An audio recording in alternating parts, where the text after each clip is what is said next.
உனை பாடும் தொழிலின்றி வேறு இல்லை. என்னை காக்க உனை இன்றி யாரும் இல்லை. முருகா முருகா.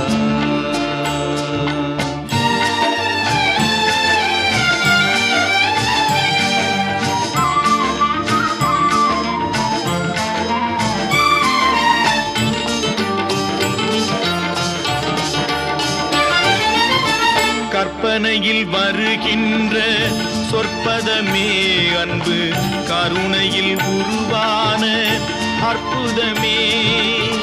கற்பனையில் வருகின்ற சொற்பதமே அன்பு, கருணையில் உருவான அற்புதமே. சிற்பச் சிலையாக